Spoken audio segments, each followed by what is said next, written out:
Galit na si Senator Robin Padilla. Habang kaharap niya si Soto, nagsisigaw na siya.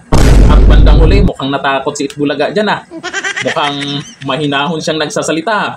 At meron na daw nangyayaring humingi daw ng tawad kay Senador Robin Padilla. Ako ito, panoorin po natin ang video na kung saan hindi na nakakapigil si Senador Robin Padilla sa pagpapakalat ng paninira sa kanya. Ito yung video. Salamat po, Ginoong Pangulo.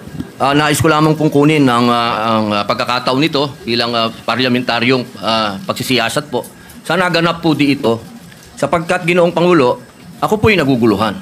Sapagkat dito pong nakaraang Huwebes, meron pong naglabas na isang journalist ito, isang istasyon, na sinasabi na ako daw po ay nagngat-ngat dito sa loob ng Senado. Ito po ay ano po yung middle finger po. Habang tayo daw po ay nagsasagawa ng lupang hinirang, nagpa-flag ceremony, ako daw po ay nagngat-ngat. At ito po ay naging malaking issue. Ako po ay nagtataka, Ginoong Tagapangulo, sapagkat noong pong dati, na binigyan ako ng issue na isang chismis, naglabas po kagad ng ating Sergeant of Arms ng report at binigay niya po kagad sa media. Ito po, wala pong kahit na sino ang nagpapaliwanag na hindi ko po ginawa. Ang tanong ko po, meron po ba tayong tinititigan sa tinitingnan dito? Kasi napakabigat po ng akusasyon na ito sa harapan po ng ating bandila. Ako po yung magngangat-ngat. At gusto ko pong ipaalam sa ating mga kasama, kung politika lang, handa po ako mag-resign. Pero pagka-religion ko po ang pinag-usapan, kahit sino sa inyo, kung ano gusto nyo, wala pong problema. Pero wag pong religion ko. Inihingi ko po, wag pong religion ko, mahal na tagapangulo. Dahil ito po yung malaking kabastusan sa amin. Ito po, ang sinisip na ko po, ito po yung nag-iisang Diyos. Dito po nakasalalay ang aming pananampalataya. Handa po kaming magpakamatay para dito. Sana po wag pong gamitin ito para siraan ako. Dahil sinasabi ko po, mahal na tagapangulo, kung gusto nyo ako mag-resign, ngayon na, kung gusto ninyo. Wag nyo akong siraan. Yun lamang po, maraming salamat po. Tama po kayo, pero ngunit ang inyong pong lingkod bilang Pangulo, nung nakita ko po yun, ang sinabi ko sa kanila, tingnan muna nila yung mga litrato sapagkat nagpakita ng ibang litrato na kayo ay ang pintuturo ang nakataas at may eksplanasyon na ito ay isang religious practice kapag kayo ay nagsasampalataya sa bandila. Baka lang hindi nakarating sa inyo yung eksplanasyon na sinabi ko. Kaya ipagpatawad nyo na kung ang Sergeant at Arms o ang mga journalist natin ay hindi nila napansin yan. Ngunit ako mismo, nung tinanong nila, sinabi ko na tingnan nila. Merong mga pinakitang litrato ninyo sa kabilang side na malinaw na hintuturo ang inyong pinapakita. Kaya patawarin nyo na silang ng mga nagkamali at medyo natanga ang pananaw. Opo, mainam po sana maglabas din po ng formal na investigasyon at formal na pahayag ang Senado patungkol po dito. Kasi, Ginoong Pangulo, yung lumabas pong mga, meron pang parang dinoktor pa Meron pong, malabo yung isang litrato Meron pong nilabas sa apology ang Rappler sa inyo. Opo. Na ito ay mali ang pagkakasabi nila na kayo ay merong ginawang, tawag niyo po, ingat-ngat. Opo. Alam niyo po, Ginoong Pangulo. Humingi ng tawad sa inyo. Ayan Opo, pero napakainam po kung manggagaling po sa Senado sapagkat marami naman pong kamera dito ang magsasabi na hindi ko po ginawa yan. Hindi ko po magagawa yan. Tama. Napakalaking pambabastos po niyan. Hindi ko po magagawa, Ginoong Pangulo. Ako na mismo bilang Senate President o tagapangulo ninyo, ako na nagsasabi na hindi ninyo ginawa yan.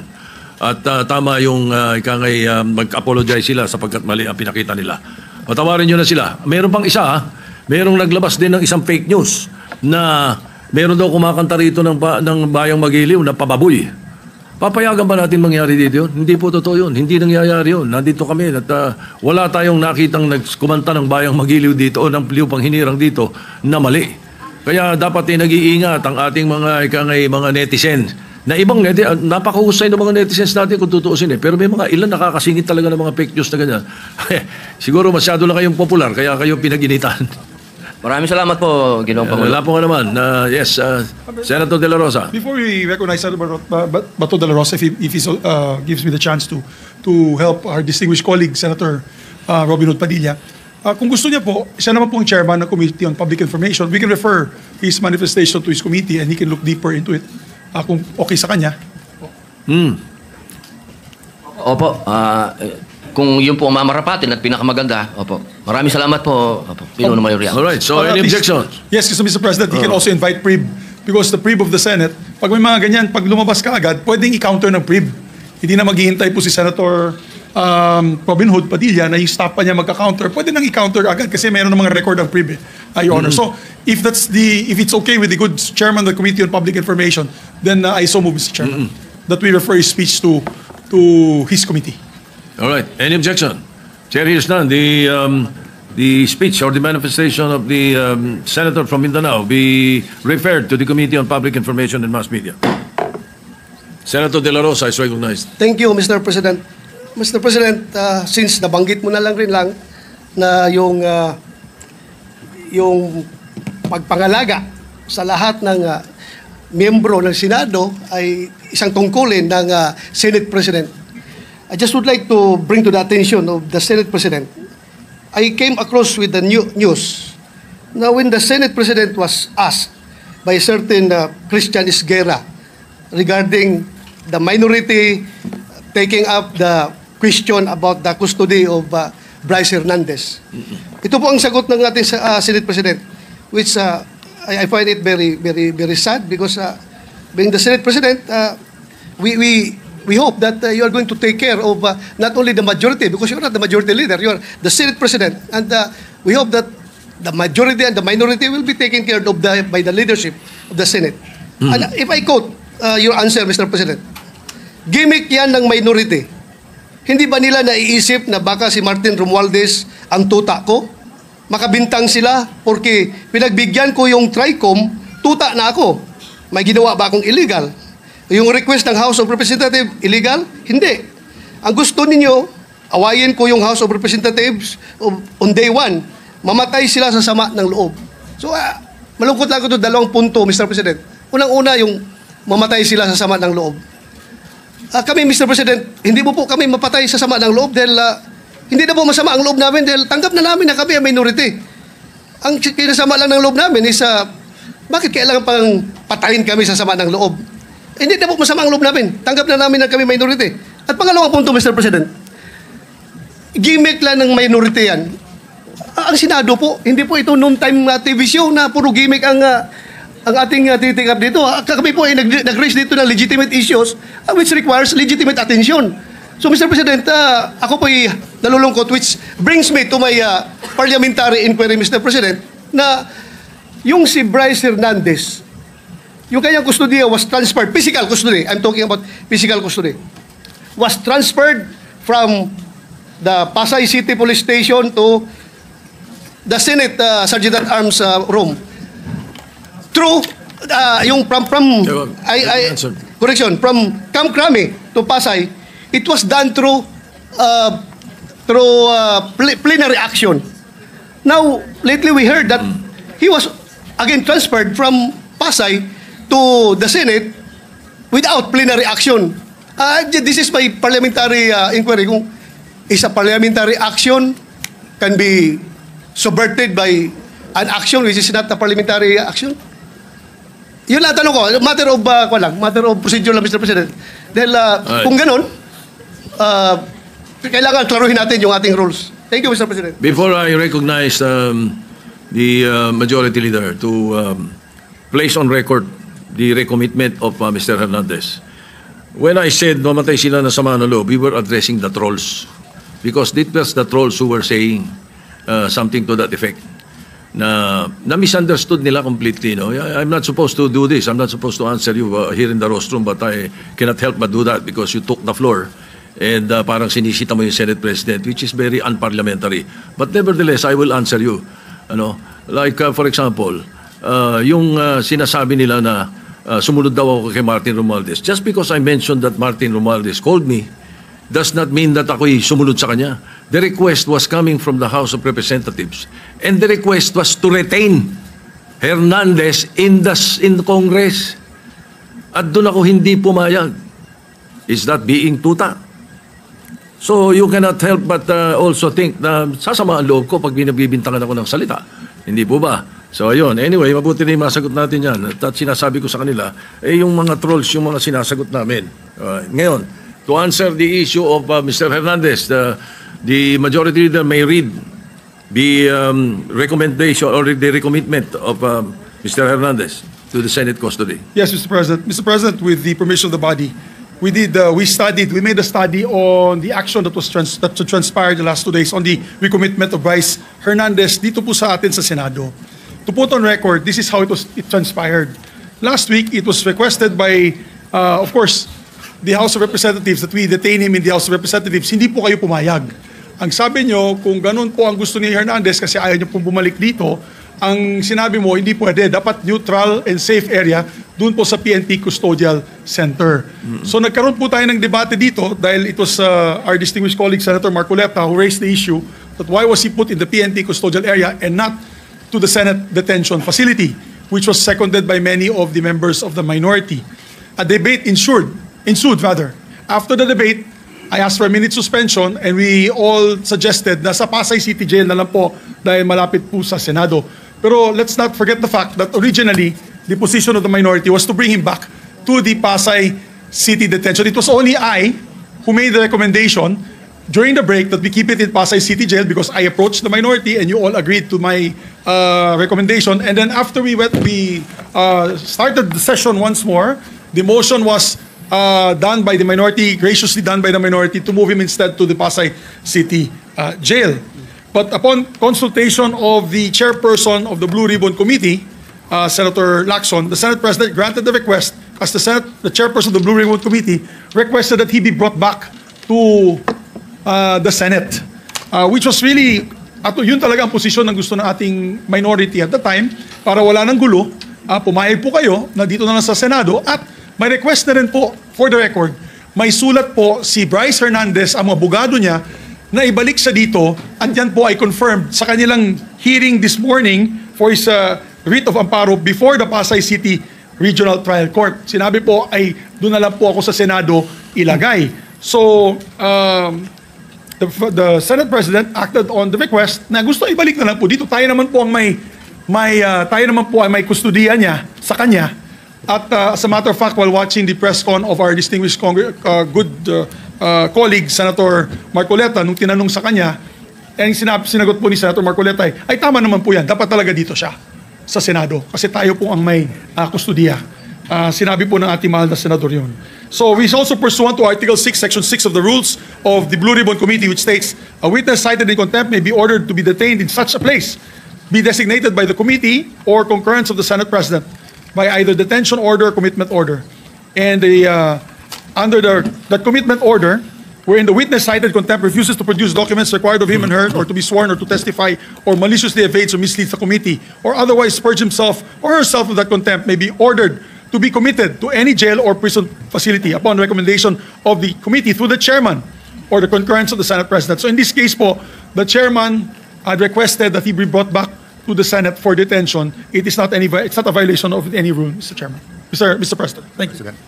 Yes, the minority leader recognized. Mr. President, allow me some, magandang hapon po, and allow me to clarify some, for our own peace of heart and mind, and marami kasing nakikinig din na lawyers, legislators, para lang klaro yung records, no? There are a few things I rely on. I rely on rules. The Bible is full of rules. And I believe, kung ano itanim, yan ang anihin. The Senate, may rules yan. So, minority, majority, sigurado tayong masusunod yung rule. And of course, sometimes we misquote each other or we have misunderstanding, but we find a way na mag-usap-usap. Minsan, umiinit ang ulo. I thank Senator Bato for bringing it up. I thank the Senate President for clarifying that he was referring to those commenting outside because wala na po ni isa sa minority ang nagsabing tuta. I think that was comments outside the Senate. And it is fair game for whoever is alluded to. Both ways po, di ba? Pagka may sinabi tungkol sa minority, pero hindi naman kayo nagsabi or hindi dito sa floor or sa media sinabi ng ibang kakampi or supporter, fair game yan. Part ng another rule is the Constitution. So first, let me clarify yung pagiging unparliamentary. You cannot argue with the presiding officer. That is what, thank you very much. That is what is unparliamentary. You cannot argue with the presiding officer. Klaro yon, we all agree on that. But you can ask a question sa Senate President. Then the Senate President has an option to answer it himself or to pass it to the majority leader or whoever is in charge. But in this case, last week, because it was a decision by Senator Soto, our Senate President, hindi lang ng majority, our Senate President, you chose to answer it from there, which is your privilege. So we didn't mean to argue with you. But the procedure would be to either ask someone else to explain it or for the Senate President to go down at dito po mag-argue so that we do not argue with the Senate President. So if there was any form of disrespect, Mr. Senate President, we did not mean that. Pasensya na rin po kayo. But in the same manner, we have to argue our point of view and rules. Kasi dito, ang daming congressman na nabanggit and wala tayong sinasanto dito. So kung may senador na babanggit, so be it. We have to get to the bottom of all of this. We need a national reset. Dapat lumabas lahat ng katotohanan. Nung sinabi kong we all have to repent, totoo yun. We are all sinners, but that doesn't mean na yung most guilty, yung mga guilty, lahat ng involved dito ay hindi dapat ma-expose at dapat parusahan. Ang problema nga, may gumugulo.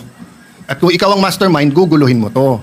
So ang problema namin, Mr. President, is that, and I think the Senator Marcoleta, the former chairman, will bring it up, no?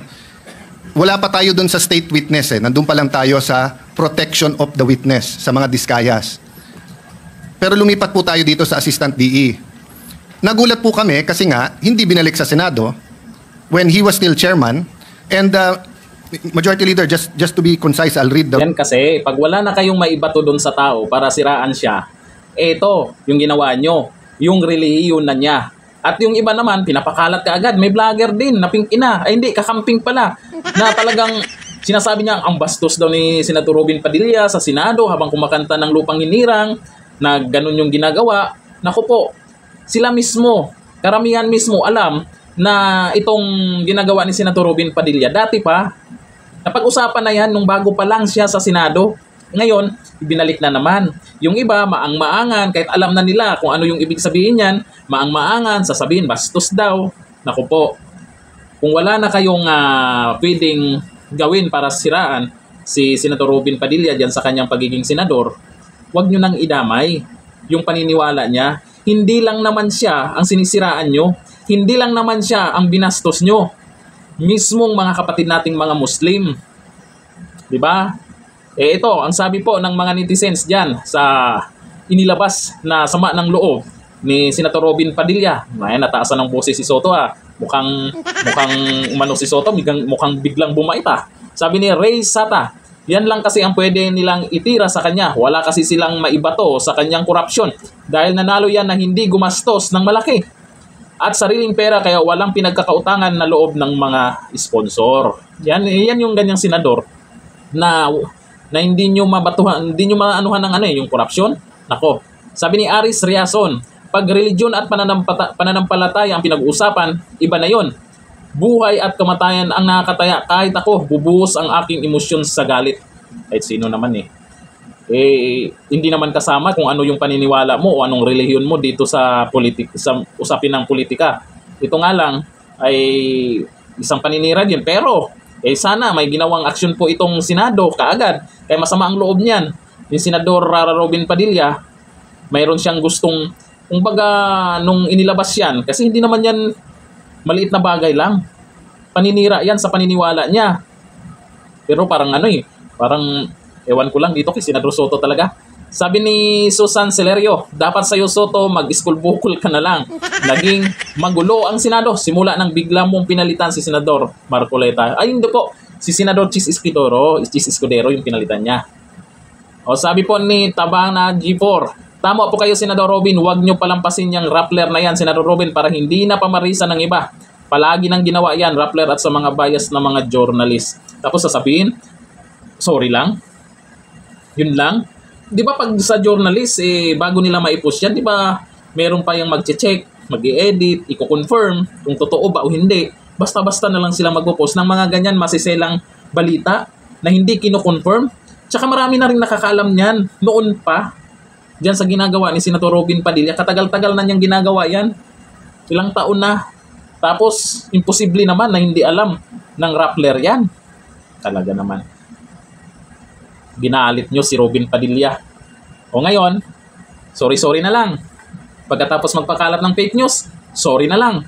Kung vlogger ang gumawa niyan, nako, malamang baka ipatawag sa Quadcom kaagad yan. Hanggang dito na lang, thank you. Bye-bye.